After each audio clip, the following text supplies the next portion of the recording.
Deadly American sins. Being black has become numbers 1 through 6.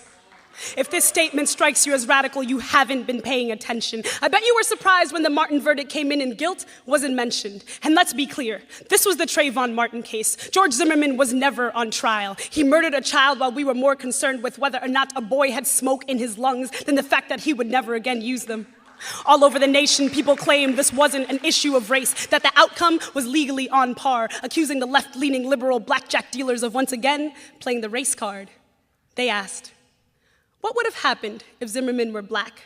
Would things have been any different?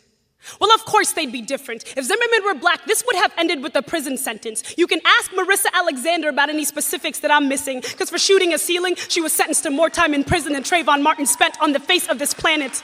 We live in a world where a man can be set free after admitting to the slaying of an unarmed teen, and CBS News has the audacity to run a piece headlined by Zimmerman's brother stating that George would now spend the rest of his life looking over his shoulder because, and I quote, there are people who would want to take the law into their own hands.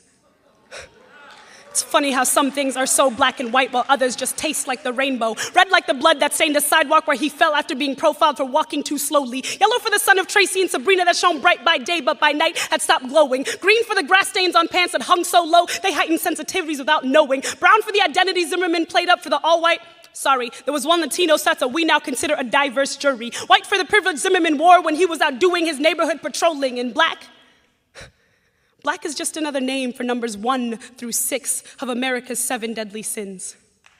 And the seventh was ever believing that we would find justice in the hands of a system that pioneered the oppression of the Native Americans, the enslavement of the African people, carried out forced deportations even though we all know who's really illegal. They gave summer camps to the Japanese. Who needs internships when you have internment? Who needs lower unemployment? We have prisons that turn prophecy. We don't need to fear God when we have capitalism to worship, and we certainly don't need these assholes always getting away in our neighborhood, so watch it, watch it. I was watching a trial that was over long before it could begin, so when the verdict finally came in, all I could hear were the words of the late Dr. King, calling for us to not allow the deafening noise of injustice to drown out the sounds of freedom's ring. So tonight, in honor of his legacy, I ask you this one thing. Please join me in this final call to let freedom ring.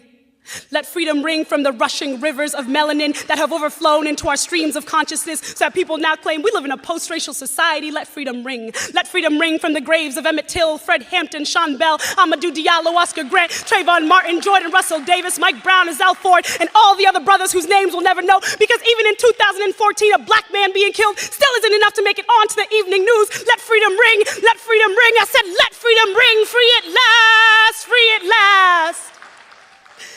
Dear God Almighty, this is not the freedom for which we've asked.